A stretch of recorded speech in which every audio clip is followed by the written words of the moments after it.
Hey, what's going on, everybody? Welcome into Candlestick Chronicles, a 49ers podcast on the Blue Wire Podcast Network. I am Kyle Madson. I write about the 49ers over at NinersWire.com, part of the USA Today Sports Media Group. He is Chris Biderman, credentialed media member, and we're going to talk about the 49ers win over the Seahawks and the fact that the 49ers are now the number one seed in the NFC. We'll dive into all of that. But first, shout out to the homies over at Lamb Chops. SGLambchops.com is the website. At SG Lamb Chops on Instagram to check out how to style their clothes. They got reels, they got photos, old items, new items. They have their new fall and winter 2023 collection. It's got a new t-shirt, a new hoodie, new sweatpants. So fire. The Letterman jacket, it's so sick. It's comfortable, high quality. And you can get 20% off your order with promo code Candlestick20. Hell yeah. I apologize for being a little bit late. As one could imagine, traffic coming home from Santa Clara to Sacramento, not ideal. Almost took us about 3 hours, but we made it. But the first thing I did, yeah, the first thing I did when I got home was change into my Lamb Chop sweat shorts, and let me tell you, one of my best decisions I've made in a while. So, shout out to Lamb Chops, super comfortable. Obviously, if you could see me, you would know how important it is to look. Why don't you show us? Why don't you just stand up and show us? Yeah, I'm not going to do that. So yeah, shout out to Lamb Chops, and we appreciate them for supporting the pod. Candlestick 20 at sglambchops.com, 20% off your order. Join the herd today. We're also sponsored by Cooperage Brewing. You know, I was CooperagBrewing.com. That's a website. I was pulling out of my driveway today. Went and watched football with my grandma today. And I was pulling out of my driveway, and as I'm doing so, this guy is getting out of his car, decked out in Niner gear, head to toe. Red Deion Sanders jersey on, Niner hat, the whole shebang. And I said, you know what? I was like, hey, bro, don't know this guy. Hey, bro, you like beer? And he goes, yeah, I like beer. I was like, I got you, dog. Ran in, got him a 4-pack of the Candy Cron. Oh, and yeah? I hope he's listening to the podcast, because I was like, me and my buddy host a Niners pod, and this is our beer. We partner with this brewery. And he was like, all right, I'll check it out. So I hope he didn't lie to me, and I hope he's checking it out. Shout out. Enjoy this beer and subscribe, rate, and review. If you don't do those things, bring the beer back.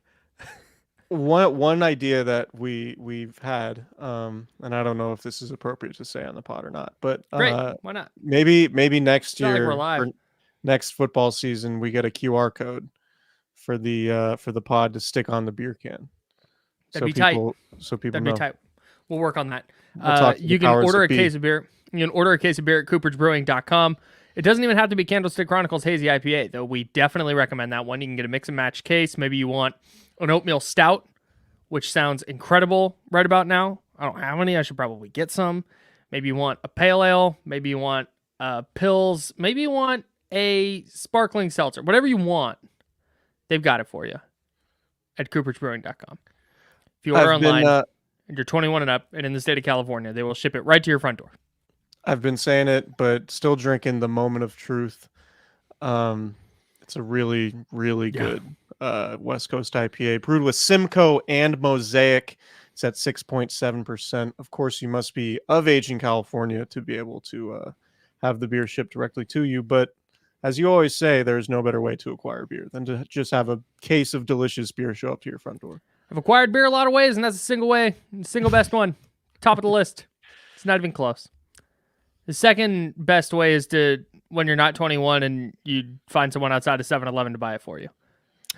We do not endorse illegal activity on this podcast.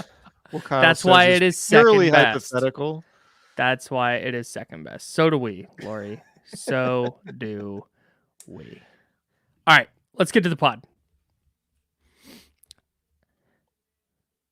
Like, I take forever to talk, like I'm waiting for the intro to play. No, the 49ers beat the Seahawks 28-16. They are now the number one seed in the NFC after the Cowboys beat the Eagles 33-13. That puts the 49ers, Cowboys, and Eagles in a three-way tie for first at the top of the NFC. Because the 49ers beat both of those teams head-to-head, they hold the head-to-head tiebreaker, and that's where things stand as of 8:45 p.m. on December 10th. 49ers back in the top spot. And the Detroit Lions lost in Chicago today to fall to 9-4. Mm-hmm. So really, between the Niners winning, the Cowboys winning, and the Lions losing, from a standing standpoint, it couldn't have been a better day for the 49ers. Yeah, the Vikings could have lost, which would have just clinched the Niners a playoff spot. But that's if the Niners win next week, they also clinch. So that was a kind of clerical thing. And the Giants could still upset the Packers at MetLife Stadium on Monday and clinch the Niners a playoff spot this week. How about in 2 weeks, the Eagles have gone from the 1 seed to the 5 seed? Tough. You really hate to see it. Especially to such a lovely fan base, understanding, welcoming. Yeah, no, just really, really good, kind, friendly folks. Yeah. That if you're nice to them, they'll be nice to you and only throw AAA batteries at your head. It's just a good group. And feel great for Cowboys fans too. Another good group. Okay, we're not going to bash other teams' fans. It's just like, and the Niners beat the Seahawks. Speaking of good groups of fans, yeah, there are literally dozens of them. We're not we're not doing that. But so the Niners have won 5 straight, and one thing that we talked about when the Niners beat the Cowboys October 8th, that was their 5th straight win. Mm-hmm. And we talked about them at that point as the best team in the NFL, might be historically good, like as good as the 1994 team. They lost, and then they went on to lose 3 straight games, which made that take feel pretty dumb in the moment. But then in the 5 weeks since that losing streak, the 49ers have won all 5 of their games. Just about all of them have been blowouts or felt they've all been by double digits, actually, now that I look. Mm-hmm. And so they handled the Jaguars by 31. They beat the Bucks by 13. They beat the Seahawks by 28. They beat the Eagles by 23. 23, thank you. And then they beat the Seahawks today by 12. So I just, this feels like, and knock on wood, don't want to jinx anything, this feels like the 49ers Super Bowl to lose at this point. Like with the Chiefs losing again, with so many teams in the AFC sort of being question marks, and with the Niners now taking control of the NFC, and it looking like, that 3-game losing streak does feel a little bit more fluky as time goes on. And obviously injuries played a big role in that. And Deebo Samuel's absence from 2 of those games in particular feels really big, right? So it just feels like the cream is rising to the top. And at this point, the 49ers are the cream. Yeah, it definitely feels like you're starting to see that there's maybe 4 teams that can win the Super Bowl this year, maybe 5. And the 49ers are definitely one of them. And today was a really good example. The last 2 weeks, actually, I think have been really good examples of there's just not, and this isn't breaking news, but last week it was a ton of short throws to the boundaries, yards after the catch, etc., etc.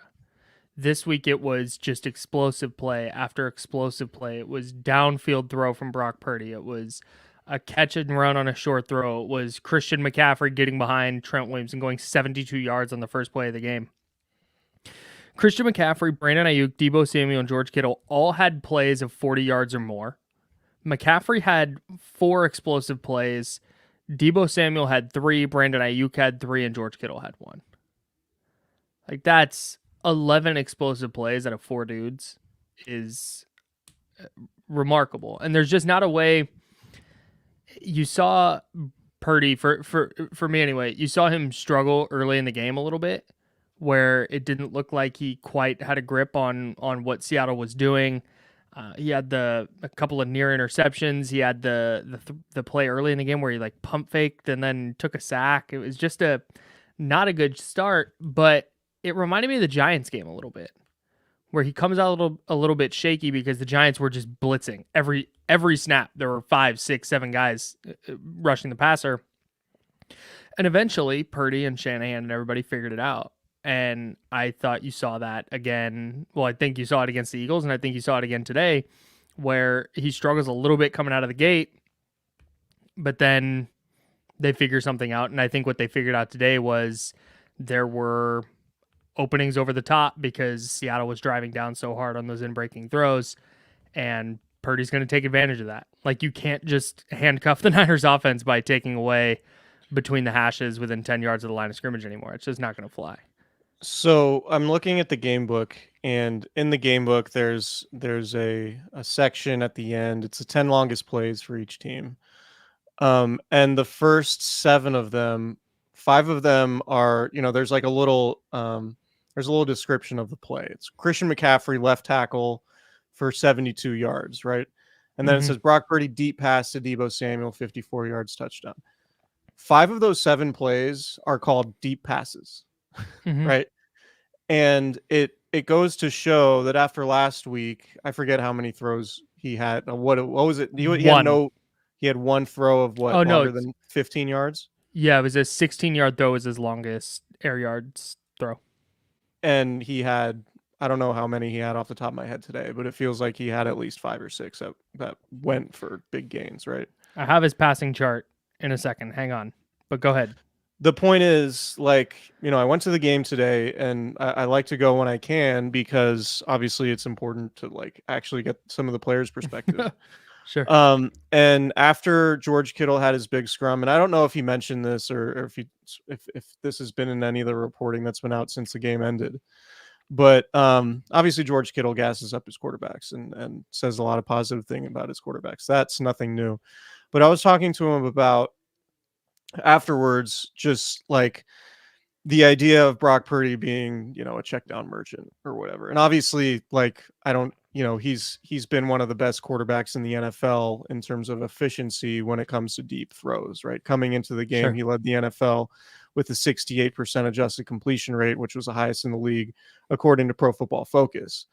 And George Kittle scoffed. I was like, yeah, a lot of people think he's just kind of a check down guy. And obviously Kittle scoffed at that. And he was like, more or less, don't get me started on the quote unquote perception of Brock Purdy, which I understand. And then, I was asking him a little bit like, is this something because every single throw, it seemed like, or all the completions, the deep completions, particularly today against Seattle, he's hitting the guys completely in stride. Like, they are falling in a way where these guys do not have to break stride, and it allows them to get the yards after the catch, right? And obviously that's super important because even Jimmy Garoppolo, and again, we're not just trying to shit on Jimmy Garoppolo, but when there were deep passes, it was like, all right, the receiver would have to turn around and stop or slow down and catch him and get tackled or just like leap to fall to the ground. Right. And he wasn't a good deep passer. He wasn't a good deep passer. So what that's you get with Brock Purdy, just facts. One of the big differences with Brock Purdy is on those deep passes, he's hitting those receivers in target or in stride so they can score touchdowns. And so I asked Kittle, I was like, is that like a chemistry thing? Is that something you guys like work on? Is it all timing? And he's like, no, it's just kind of like natural for him. It's just like a natural quarterback depth perception, the way you throw, the way you play, like that. He's just been a natural at that since he really, came to the NFL. And obviously Kyle Shanahan tapped into that. You remember in that Bucs game, his first ever start, the end of the first half, he's hucking it deep to Brandon Ayuk instead of playing it conservatively, which Kyle Shanahan so often did before halftime, right? And one thing, the most interesting thing Kittle said to me was, he was like, look, defenses are so scared of the 49ers beating them over the top with deep plays that they typically try to take away the deep throws, which leads to Brock Purdy checking down as often as he does. And so, like, which is hilarious given the perception that Brock Purdy's just this check down merchant. It's like, no, teams are scared of Brock Purdy throwing deep. Opposing teams are scared about Brock Purdy throwing deep. So they overcompensate and play deep to allow plays underneath. And that's why people think Brock Purdy is a check down merchant. Right? It's like the NFL teams, the teams who are scheming up against Brock Purdy are like, no, we cannot get beat deep by this guy. He's way too good at it.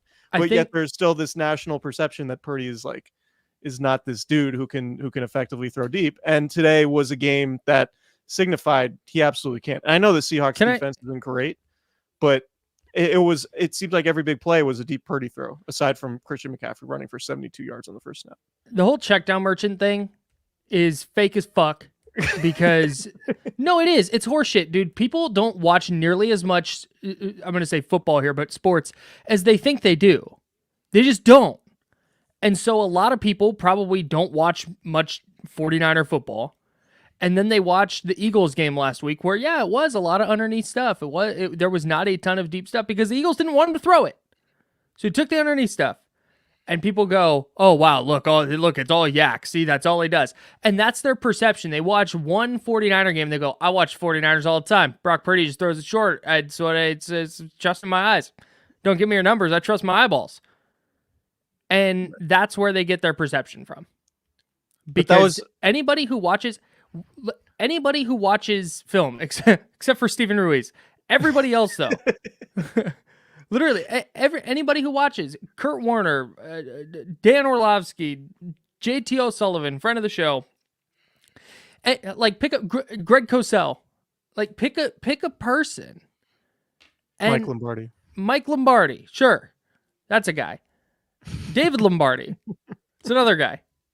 We know how David Lombardi feels. Dude, big fan. So they will tell you how good this guy is at playing football. And I think you saw more of it today. It's not only the fact that he's willing to throw it downfield, he's doing it like I think I mentioned this the other day. He's doing it about as often in terms of like rate, because his counting stats on attempts just aren't going to be as high because the Niners are blowing teams out and running the ball a lot. They have the fewest. They came into Sunday with the fewest pass attempts in the league. Right. So they're just they play from ahead. They're a running team, but they do take deep shots. Right. His deep pass rate was tied with Josh Allen and ahead of Trevor Lawrence and Justin Herbert. Guys perceived with cannons, so they must throw it down the field all the time. And it's just not. That's not right. It's not accurate. So I think today was a really good juxtaposition of, okay, there was last week where it was a lot of checkdowns. It was relying on a lot of yak. And then it was this week where it's 40-plus yards in the air to Brandon Ayuk, and it's 40-plus yards in the air to Deebo Samuel, and there's yak for sure. There's yards after the catch, but that was not a checkdown merchant performance. Absolutely. He was really good. Yeah, man. Like I think that's the thing that I will take out of today was just like, no, this was just a game where like Brock was really pushing it deep, and the 368 yards are a season high. Career high. Good point. I mean, it's technically like his first season, so it's the same thing. yeah. But no, I mean that like, and another thing too about today, how often have we mentioned the fact that like when one of their pass catchers goes off, it feels like generally just one of them do, right? Mm-hmm. It's like Deebo will have 120 yards or Ayuk will have 120 yards on any given week, but it feels like it never happens at the same time. Today you got 7 catches, 149 yards for Deebo. One of them coming on a pop pass, which is a running play. It's fine. It doesn't matter. And Brandon Ayuk had 6 catches for 126 yards, and George Kittle had 3 catches for 76. Like the Niners are also, they obviously have a lot of good players, but you don't often see balanced performances like this, right? Like you have one guy really jumping off from the stat sheet in terms of production. Today it was all 3.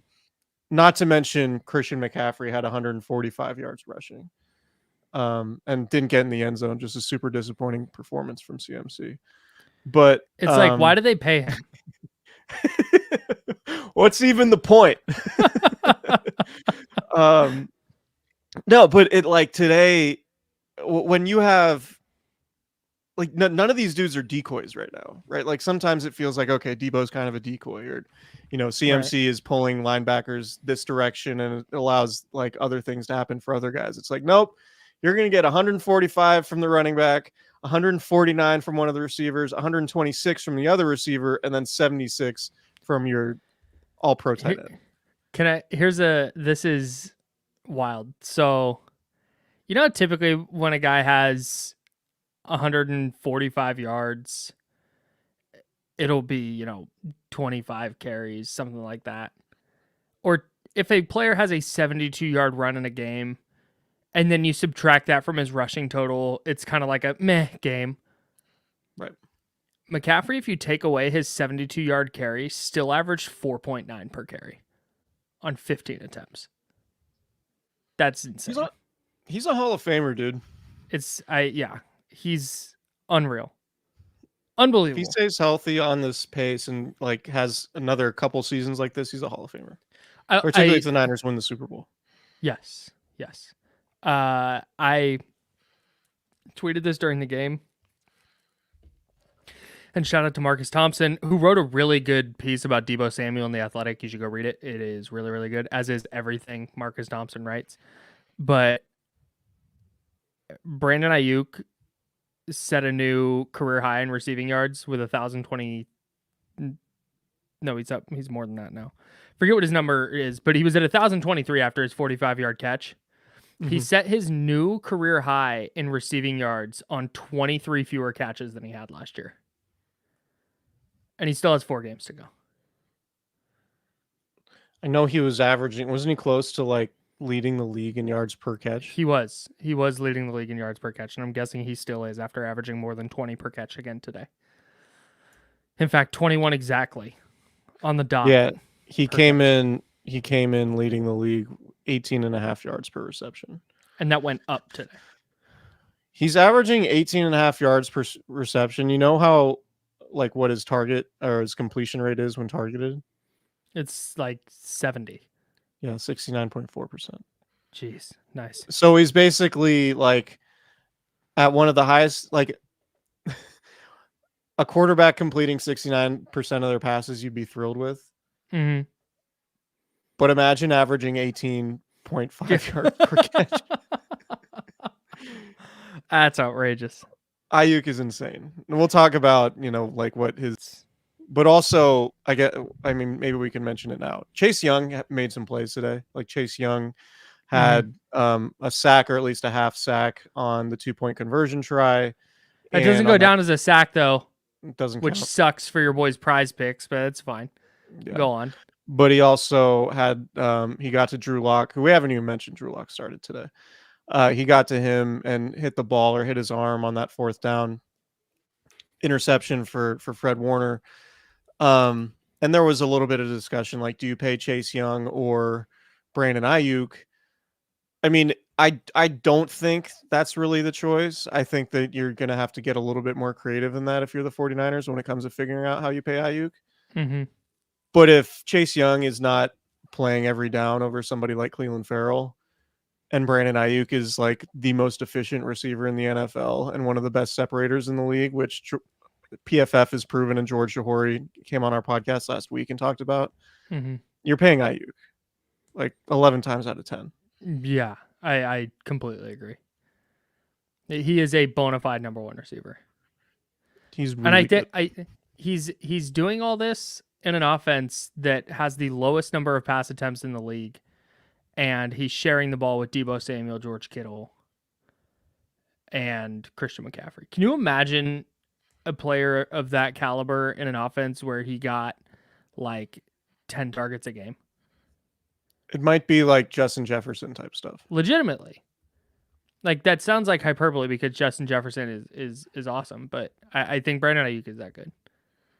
Yeah, I agree.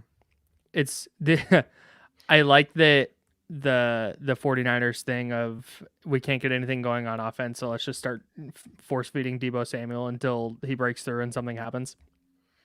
I like that happened today. I was a big fan of that because they scored the touchdown and then went punt interception. How about a deep ball touchdown to Deebo? Yeah, haven't seen that. That was new very often. It was a cool design though. Greg Olsen telestrated it. It was It was cool. Taking advantage of the fact that Jamal Adams sucks. God, Jamal Adams. He had one like run stop at the line of scrimmage and he like did this weird celebration thing. And it was like a gang tackle. So like, cool celebration, I guess. And then like the very next possession, he gets dusted for a deep touchdown. Flambéed. Yeah. Gets dusted for a touchdown by a guy who's not even like a deep threat. Typically, yeah. Typically. That was one could even say yikes. One could say that. Yeah, they definitely could. One could say yikes in reaction to Jamal Adams getting beat. Yeah, that was Deebo Samuel in that play. I have other Brock Purdy stats to read to you. Let's do it. Did you know that he's on pace to set the 49ers single season passing yards record without the 17th game? Good stat. Thanks. He's on pace for 4,372 yards in 16 games. He's on pace to go over 4,600 for the season with the 17th game. And then Nick Wagner, friend of the pod, just tweeted out, our favorite cast member. His counting stats are starting to catch up with his efficiency metrics. Here's his rankings in some standard categories. This is again from Nick. He is second in the NFL in passing yards right now. He is tied for second with 25 touchdown passes. He's leading the NFL in completion rate. He has a 70% completion rate, by the way, in 7 consecutive games. That's bananas. His touchdown to interception ratio of 3.6 is tied for third. He's at 9.9 yards per attempt, which is tops in the league. FYI. Yeah, man. I mean, look, again, we've had the MVP discussion a lot. The MVP, saying a quarterback is the MVP is not necessarily saying he's the best quarterback or that you would draft him first if all the quarterbacks were available in an imaginary draft scenario. But the Niners are going to be potentially, as of right now, through December 10th, I think you and I can both comfortably say that the Niners are Super Bowl favorites and considered widely as the best team in the NFL. Fair? That's pretty fair, yeah. Brock Purdy plays the most important position in the NFL for said team that we think is the Super Bowl favorites and the best team in the league. Correct. And all of his numbers indicate he's doing it at an extremely high level. And the vast majority of his numbers pitted against his peers say that he's first or second or third best among all quarterbacks in all these different statistical categories. Mm-hmm. The MVP is generally a narrative award. If you're writing a narrative for the season, it's that the Niners are the best team. That's sort of the story of the season right now in terms of like winning games and being dominant. So that's Brock Purdy's MVP case. And if you want to denigrate him because he has weapons, like, okay, Tom Brady had Randy Moss. Joe Montana had Jerry Rice and Bill Walsh. Patrick Mahomes, right? Like Patrick Mahomes once had Tyreek Hill and Travis Kelce. And now he doesn't have the same weapons and the Chiefs aren't as good. And is Patrick Mahomes suddenly a dramatically worse player? Or is he suffering from not having a great supporting cast? You need a supporting cast in the NFL. So anyway, I don't want to harp on the MVP thing. I'm fine if he doesn't win it. Like I'm not going to pound the table and say he has to win MVP, but to just be completely dismissive because of his surroundings and his situation and all that, I think is kind of ridiculous. Yeah, I agree. And that take won't age well. Yeah, that take won't age well if they win the Super Bowl. It's like, okay, well, he won the Super Bowl. So. The funniest part of this is you and I would probably, if we had votes, vote for Tyreek Hill. Probably. But I joked with somebody in the press box today. Yeah, forgot what it was called for a second. It's like, man, say Sam Darnold goes in and wins a playoff game for the Niners. This Brock Purdy discussion would hit a whole different pitch. Not ruling it out, but saying that doesn't mean I would denigrate Brock Purdy's MVP case at all. So yeah, I don't know. I think it was kind of like the game went about how I expected. Obviously the Drew Lock thing was a curveball, but like I thought the 49ers would look a little flat. I thought it would be closer than anticipated. And then I was like, at some point though, I feel like the 49ers are still going to win by double digits. Like, yep. It just had not necessarily a trap game, but like a division game, a little weird. Brock Purdy throws a bad interception. Seahawks had a little bit more rest. Like their season's basically on the line. They'd never lost 4 in a row under Pete Carroll. Like it felt like it wasn't just going to be a walkover game. And it wasn't. And yet the 49ers still won by 12. Yeah, it would have, and it would have been more than that if Brandon Ayuk doesn't fumble in the fourth quarter. And Nick and I were talking about that too. Like he mentioned, like the fact that Brock Purdy had the audacity to make that throw, which probably should have been intercepted. That was outrageous. It's sort of like a fair justification, not justification, fair. I don't know. It seemed fair that in that play that probably should have been a pick, it resulted in a turnover. Although it was Brandon Ayuk just not having the situational awareness. Classic teaching moment. Classic 3 points of the football fundamentals.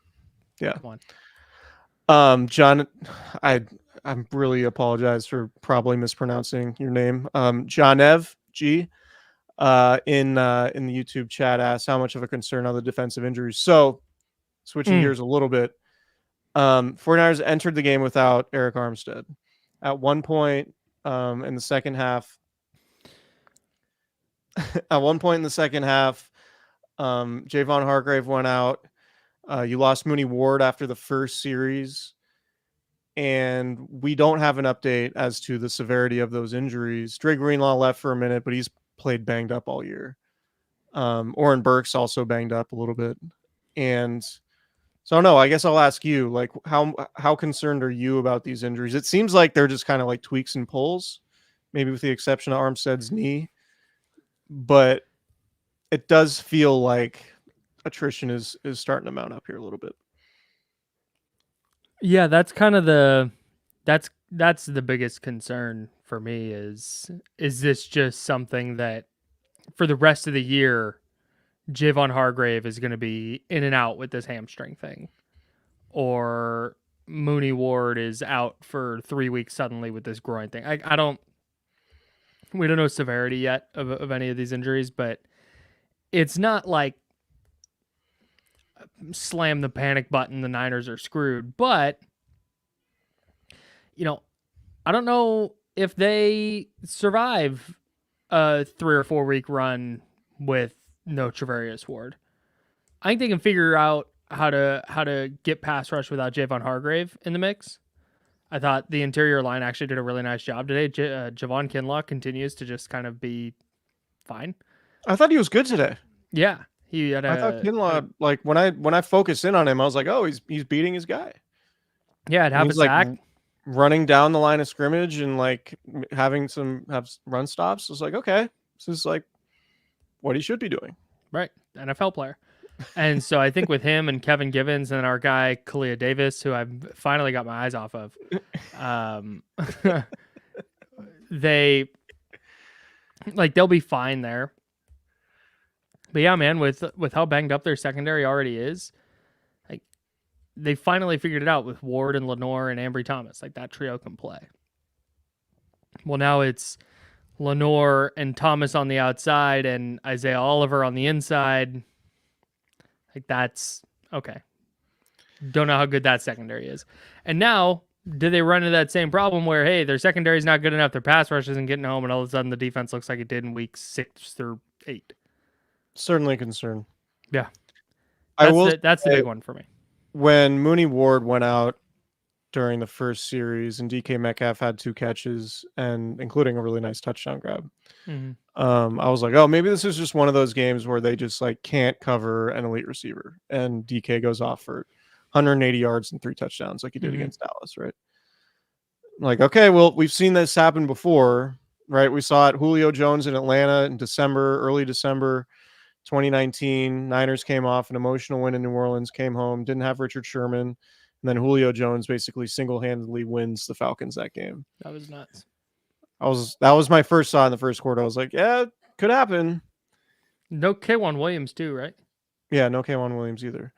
And then DK Metcalf doesn't have a single catch the rest of the game. And the most notable thing that happens is a fight with Fred Warner, which Fred Warner did a fine job instigating. I was shocked there wasn't a flag on Fred Warner there. So it's my understanding was that Fred wasn't thrilled with the fact that DK body slammed him which is what Dre Greenlaw does all the time. But alas. Right. And then after Fred lateraled, which was completely unnecessary. But after Fred lateraled, he just goes and drills DK in the back of the head. It's just like also needlessly unnecessary, but like, you know, if you're playing against a guy that you're not particularly fond of who plays for a division rival, maybe you'll feel inclined to hit them in the back of the head from time to time. And he'd already gotten into it with Diamador Lenore earlier in the game. Yeah. And then DK grabs his face mask and tries to fight him. And like the referee's trying to get in the middle of it. And Fred just has his arms out. So Fred is fully participating, but he's not swinging or doing anything with his hands. And it was kind of genius because even though Fred was a key player in this whole melee, he didn't get a flag. And he didn't get ejected. And he's probably not going to get fined for anything. He might get fined for that, for the hit. Maybe. It was during a play though. It wasn't like a punch like after the whistle. So that's true. Lenore was probably going to get fined. I didn't see what happened initially, and then I saw a video replay of him running into the crowd and throwing a punch. I thought he might have gotten initially ejected for that, coming in and trying to break it up when he like gave a push to DK. But I thought it took a lot of like, in a very intense, heated moment, I thought it took a decent amount of restraint for Fred Warner just to like keep his arms out and not at all get his hands involved and just allow DK to be the one getting ejected and getting the flag. Because man, like 99.99% of players, if some dude is trying to fight them and grabs their face mask like that, like they're at least pushing. Right. They're not just holding their hands out and just being like, come at me, bro. Right. Was it DK that punched Ambry Thomas earlier in the game too? No, that was Jackson Smith and Jigba. That's right. A little Ohio State, Michigan love. Classic rivalry. Throw out the records when those two guys match up. Mm-hmm. That was one of the funniest personal fouls I've ever seen, because Smith and Jigba and Ambry Thomas were like face mask to face mask, and Smith and Jigba's got his hand on Thomas's face mask. And Thomas is like looking at the ref and pointing at him like, do you see this? Like, do you see what he's doing? And then Smith and Jigba, as the ref's walking up, punches him in the face. And drew a flag. It was just the dumbest penalty I've ever seen. Kyle Shanahan said he was really proud of Ambry Thomas in that moment. That's funny. By the way, Kyle Shanahan, I didn't see what shoes he was wearing during the game. White cement threes to the podium. Awfully impressive. No chance he was wearing those on the sideline. I think there's a chance he was. That means if he wasn't, that means he changed his shoes. Right, that's what I'm saying. I don't think he would change his shoes. Yeah, no, you're right. You're right. Normally, like Shanahan, so during the Monday pressers, when Monday pressers existed, Shanahan would just sort of wear, like, you wouldn't have to wear team gear. Like during the week, I think you have to wear team gear, but not Mondays. So he would be wearing like Lululemon and melon hat and Vuori, whatever. And like he would wear Yeezys. But during games, he would wear, I don't know, some like ho-hum Nike running shoes. Cement threes, Kyle Shanahan's getting ready for the playoff run. Oh, he definitely is. He's dialed. What are the odds he got those from Debo? Pretty good. I think he probably got them from Debo. He's a Jordan athlete. Debo's got the plug. Yeah. Oh, he definitely does. I was really proud of Kyle Shanahan when I thought he called a fake punt. It turns out he didn't. That was just pure football instinct by Mitch Wishnowsky, which makes it even better for me. So, like, Mitch is having a hell of a year. Like, I don't think there's any podcast that is a bigger collective support group for Mitch Wishnowsky than this one. Shout out to Santa Barbara City Vaqueros. I would like to try and get him on the pod via Tabor Pepper. We might be able to, maybe in the off season. Okay. Mitch doesn't have he doesn't have a ton to say, but he is a nice guy in my interactions with him. But so he hauls off on that run on the punt. It was not planned. Right. It was just him making a play. Mitch Wishnowsky just being a playmaker, being an athlete. A high IQ player. A high IQ player. And then Michigan alum Ronnie Bell falls over himself. That's how they teach it at that school, I guess. Didn't get the signals beforehand, didn't know what to do. At first I put out on Twitter, I was like, that's such a bad play, like 2 weeks in a row. Because he fumbled a punt. It went out of bounds, but he still fumbled a punt. And then and everybody's like, he slipped. I'm like, no, he threw a low block. Like, get over it. And then they showed the replay, and he very clearly just falls down. It wasn't even like he started to dive, and then he just happened to fall the wrong direction. That was tough. It was pretty apparent that he didn't know, he was not expecting Mitch Wishnowsky to run. And then his reaction, he sort of just like momentarily lost control of his body and slipped. And then it ended up being like, I think it was the right call. Right. Like, I think it was just like an unfortunate thing. It was the right flag. He didn't do it on purpose, but right. Yeah. Correct flag. But Ronnie Bell gets saved from being called an idiot. I don't know if I've ever seen a punter just make a play like that, though. That wasn't planned. Not like that. You'll see him like pull the punt back and then try and just kick it.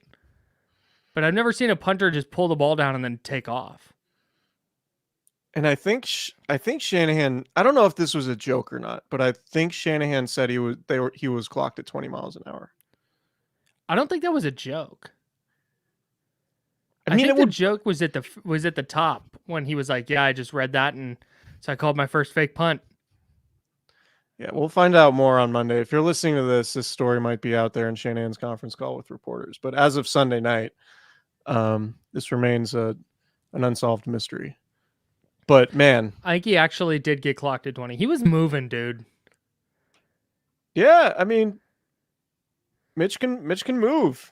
You remember the preseason tackle he had in Denver when he was handling kickoffs? Yes. He was mollywopped somebody. Should Mitch Wishnowsky be the Niners' fourth string running back? Why not? Who would you rather? Game on the line, 4th and 1. Who would you rather hand the ball to, Mitch Wishnowsky or Ty Davis-Price? I know who Kyle Shanahan's picking. Jeremy McNichols. No. Do we want to talk about how insane it is that Deebo Samuel is handling kickoffs? I was just gonna say, what the hell is happening? Like, I get it. Like, I get Deebo Samuel on kickoff return. Like, look, offense is dead. Need a big play. Let's see if we can spark it. But there's no reason for him to bring it out of the end zone ever. Like, if you just want him to catch the ball, then have him fair catch it. You get it at 25, call it good. There's an element of like, oh, Deebo's being a leader, Deebo's being a captain, he's taking it on himself to help us out with Ray McLeod down. Like, I understand that. But yeah, just have Jeremy McNichols back to catch it in the end zone and start at the 25. That's it, bro. It's making Deebo take more hits than he needs to take is an insane thing to do, especially when he's already missed 3 games ostensibly because of a shoulder injury. Yeah. Like, that is reckless. Yeah. And when Deebo's running full speed, it's not like he's going to shy away from contact. Yeah, he's not going to go step out of bounds. Yeah. So I'm with you on that. I think it's a little bit needless. I understand it. Yeah, I understand sure. Deebo, team captain, emotional tentpole for the team. Good kick returner. I mean, we think, right? He definitely is. I'm sure he is, but like, we don't really have a sample size to actually say that he is at the NFL level, right? He did it in college and he was good at it. Yeah. But I don't know if it's something that they should really mess with. I agree. He got mollywopped on one of those. That was like... Ugh. He did. Could I finish up with one more special teams thing that's funny to me? Sure, and I have another Nick Wagner tweet that we can talk about regarding Brock Purdy. Okay, this has nothing to do... Look, do the Cowboys have an undrafted kicker who made multiple 50-yard kicks tonight? And he's not missed this year? Yes. This is unrelated.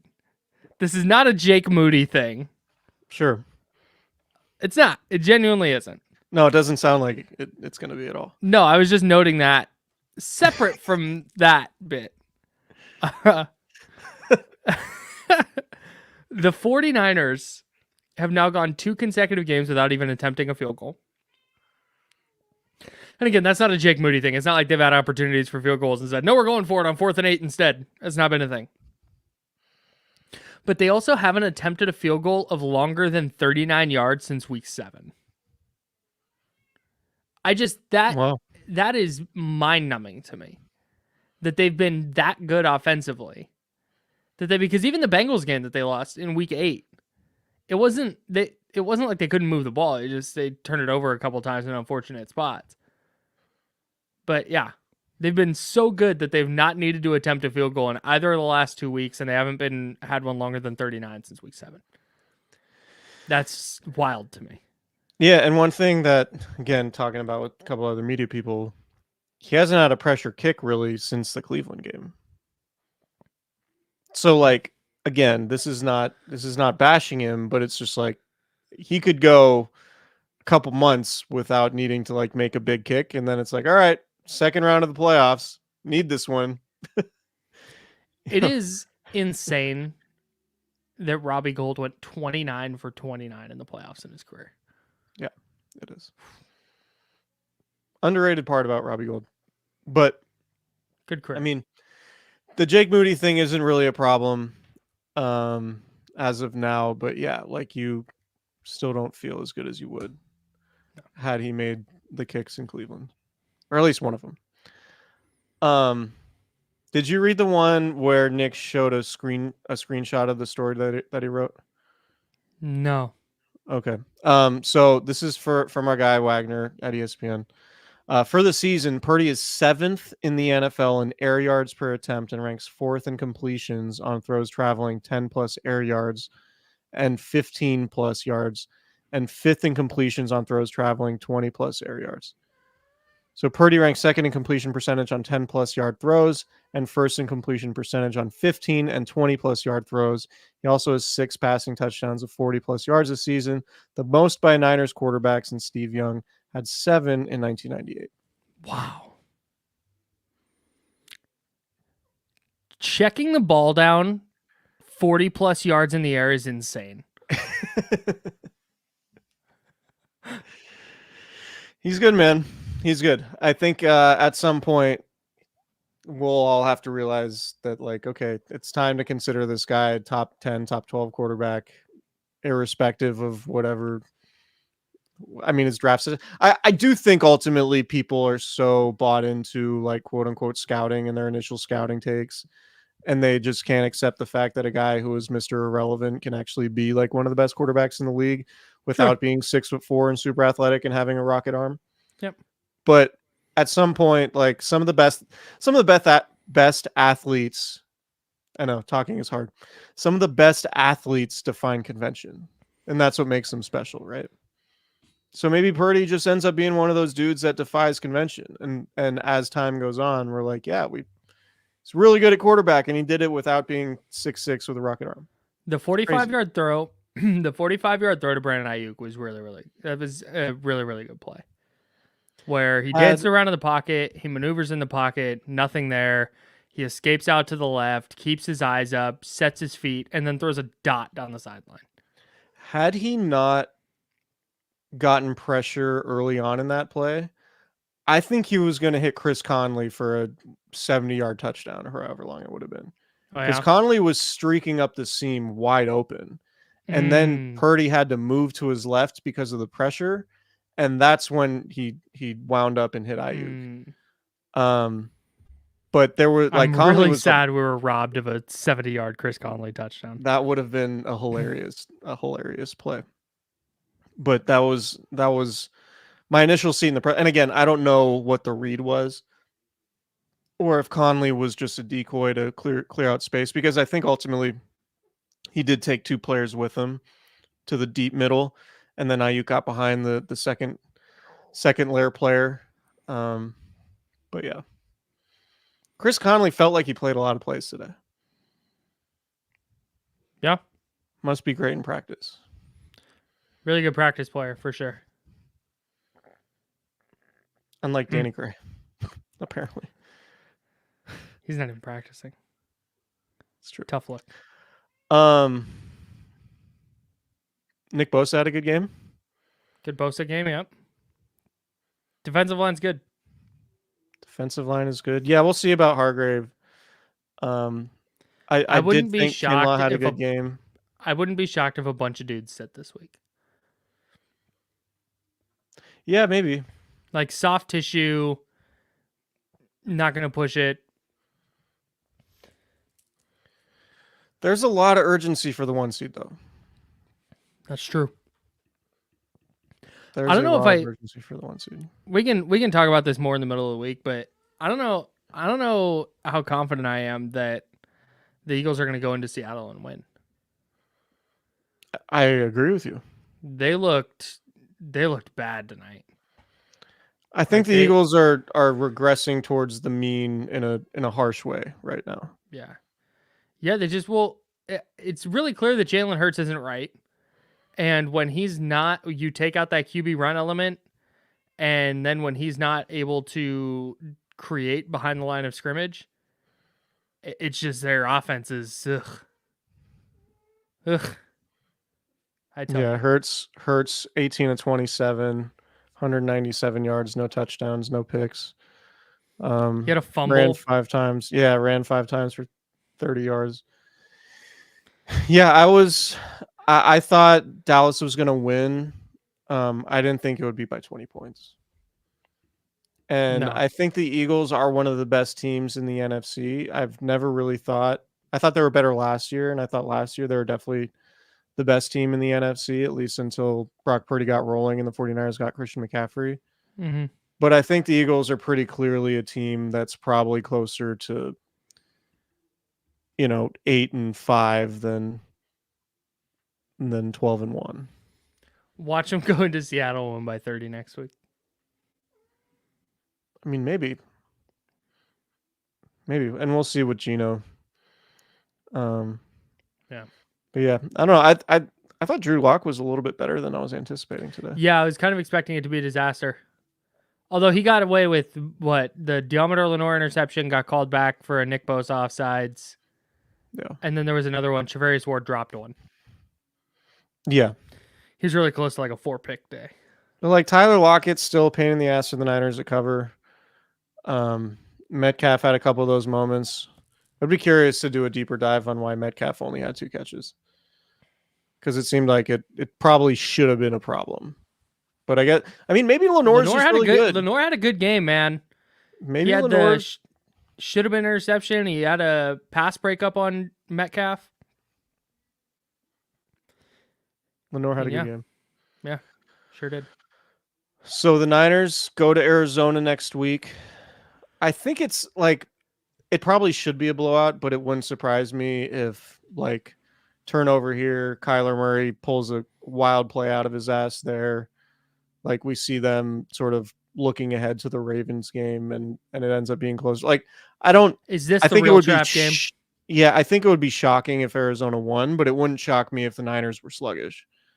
Yeah. And it took a quarter. But at the same time, bro, like I don't know. You're in the 1 seed by the thinnest margin you can be the 1 seed by. If you're going into a game sluggish, then you don't deserve the 1 seed, frankly. Well, results are all that matters, but I get what you're saying. I just think like they should roll them, and I'm expecting them to roll them, but like it wouldn't surprise me if it's like it's halftime and it's like this game. Like after the first quarter, it was like Seahawks are outplaying them through 1 quarter. And then it changes over the last 3. But so you have Seattle at Arizona, Baltimore at home, which should be a great game. At Washington on New Year's Eve, and then home for the Rams. This is a lot of looking ahead. I know it's only 1 week at a time, but we only have 4 games left. I will say, like. Rams frisky? Rams are not a team that anybody in the NFC should be dying to host in the first round of the playoffs. Like avoiding the Rams in the opening round of the playoffs is not a terrible reason to try really hard to get the 1 seed. Rams a bad good team or a good bad team? Rams are a good bad team. Good.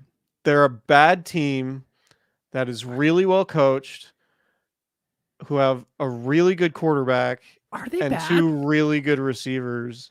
Kyron Williams can play. And apparently a really good running back. But I think the rest of the team is still bad. I think the Rams might be good. I want zero smoke with the Rams in the playoffs. Yeah, you just don't like. That's a team that like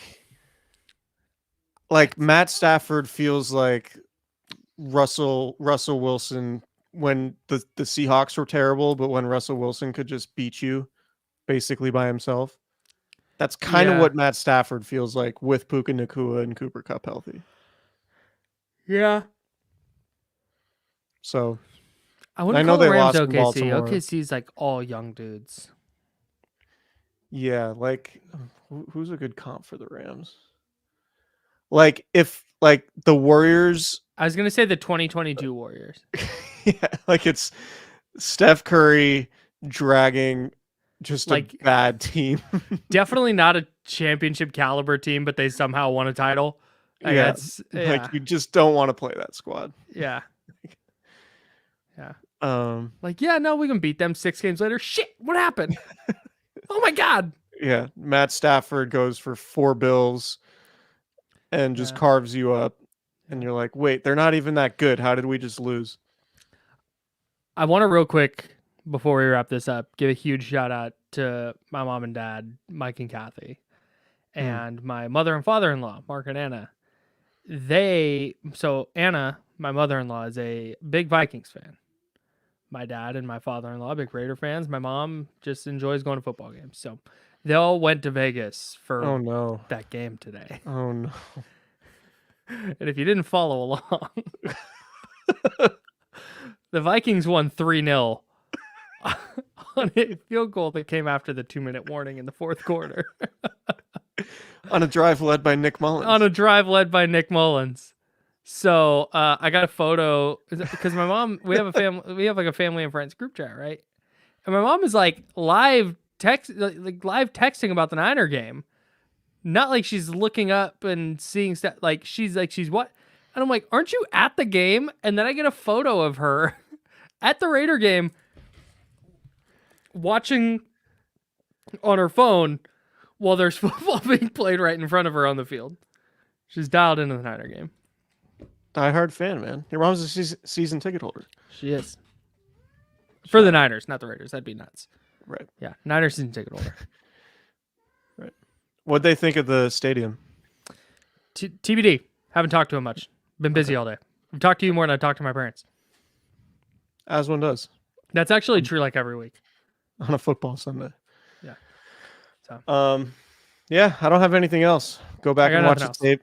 We'll hear about the injury updates from Kyle Shanahan early this week, and we will be back to talk more about the Niners being in the 1 seed, the game against Arizona, how the defense is going to have to react to set injuries potentially, and maybe we can keep trying to convince people that Brock Purdy should be taken seriously as an MVP candidate. Groundbreaking.